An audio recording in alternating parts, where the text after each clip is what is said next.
नमस्कार, आप देख रहे हैं न्यूज 69 चैनल और मैं हूं आपके साथ अंकिता। चलिए रुक करते हैं खबरों की ओर। मध्य प्रदेश के मऊगंज के गडरा गांव में एक घर के अंदर पिता और 2 बच्चों की लाशें मिली हैं।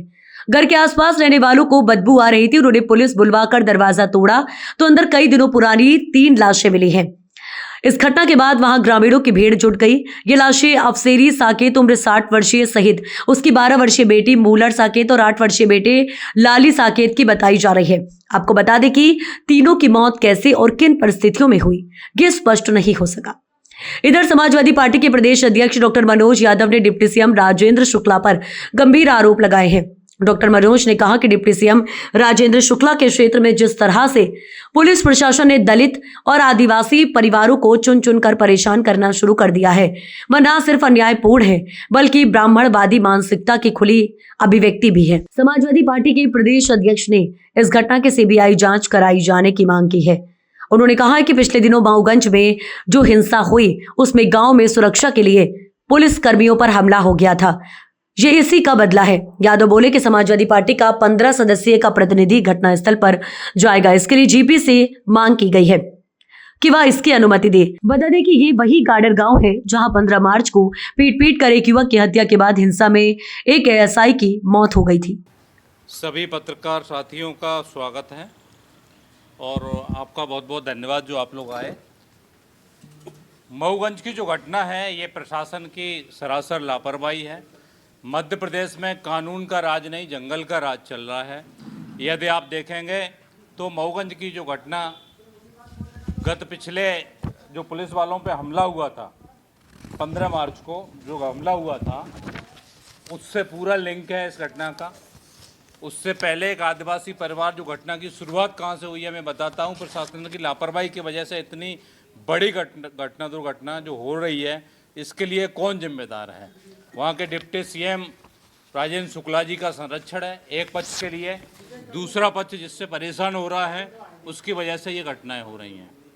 जो घटना की शुरुआत हुई कि एक आदिवासी परिवार जो था, आदिवासी परिवार के एक व्यक्ति को मार दिया जाता है पीट कर, उसको एक्सीडेंट दिखाया जाता है। वो परिवार कंप्लेंट करता है, उसकी कंप्लेंट सुनी नहीं जाती है। पुलिस उल्टा आदिवासी परिवार को प्रताड़ित करती है।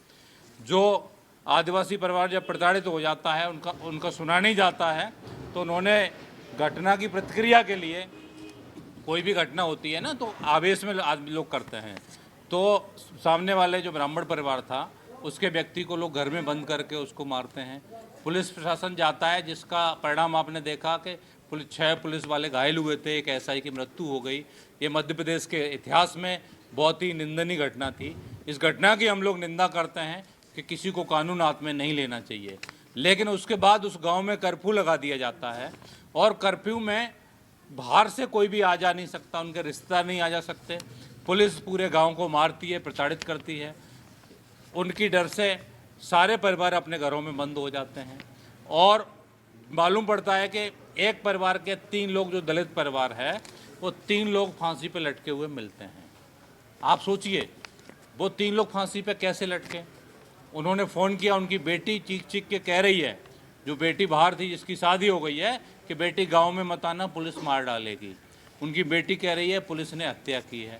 इस घटना के लिए मैंने पहले भी प्रेस वार्ता की थी, कहा था कि सीबीआई की जांच होनी चाहिए, तो इसमें निष्पक्ष हो जाएगा कि प्रशासन पर हमला क्यों हुआ है। तो इसी तरह ये 3 जो हत्याएँ हुई हैं, ये पुलिस प्रशासन के दबाव में की गई हैं या पुलिस प्रशासन के द्वारा हुई हैं या डर की वजह से हुई हैं, इसमें सीबीआई जांच होगी तो स्पष्ट होगा। उसका एक व्यक्ति का जो दलित परिवार है उसका पूरा परिवार उजड़ जाता है और पुलिस प्रशासन, वहाँ के डिप्टी सीएम राजेंद्र शुक्ला जी के दबाव में, जो दूसरा पक्ष है वो उनका रिश्तेदार है, वो पुलिस पूरा पक्षपात करती है, इसलिए इतनी बड़ी घटनाओं को अंजाम दिया जाता है। तो समाजवादी पार्टी का प्रतिनिधि मंडल, 15 सदस्यीय प्रतिनिधि मंडल सोमवार को उस गांव में, मंडे को 7 तारीख को उस गांव में जाएगा। जो पीड़ित पर जो 3 लोग मृत हुए हैं उस गांव में छानबीन करेगा कि ये घटना को अंजाम क्यों दिया गया है। मैं डीजीपी महोदय से, मुख्यमंत्री महोदय जो गृह मंत्रालय उनके पास है, कि समाजवादी पार्टी के प्रतिनिधि मंडल को वहाँ जाने, आपके माध्यम से मैं पत्र भी लिखूँगा, वहाँ जाने के लिए उनको जाने के लिए हमें वो दी जाए, अनुमति दी जाए जाने की, क्योंकि अनुमति क्योंकि वहाँ पर किसी को जाने की अनुमति नहीं है उस गांव में। जब से ये घटना हुई है प्रशासन के साथ, तो ये इससे ज़्यादा इमरजेंसी है। मध्य प्रदेश में जंगल राज चल रहा है, इसकी अगर लोग वहाँ पे घरों में बंद हैं, भूखे मर रहे हैं, ये किसकी जिम्मेदारी है? उनके रिश्तेदारों को आने नहीं दे रहे हो तो पुलिस प्रशासन देखेगा कि इनके खाने की व्यवस्था की जाए। प्रशासन की जिम्मेदारी है कि हर चीज़ का उनका ध्यान रखा जाए। कोई बीमार है तो उसका ध्यान रखा जाए। आप सोचिए कि एक बाप, एक बेटी और बेटा, तीनों का कंकाल मिलता है। मतलब जब बदबू आने लगती है, पड़ोसी कहते हैं कि यहाँ बदबू आ रही है, तब पता चलता है। और कितने दिन से लटका है वो भी नहीं पता है। वहाँ के जो प्रशासनिक अधिकारी हैं, आईजी का बयान आया है कि साहब ऐसा लग रहा है कि परिवार ने आत्महत्या की है। आप कैसे इसको साबित कर सकते हैं? जब तक कोई जांच नहीं हुई, आप प्रशासन की नाकामी को छिपाने के लिए आप परिवार को आत्महत्या बता रहे हैं। ये सरासर उनका मर्डर हुआ है और प्रशासन के दबाव में हुआ है।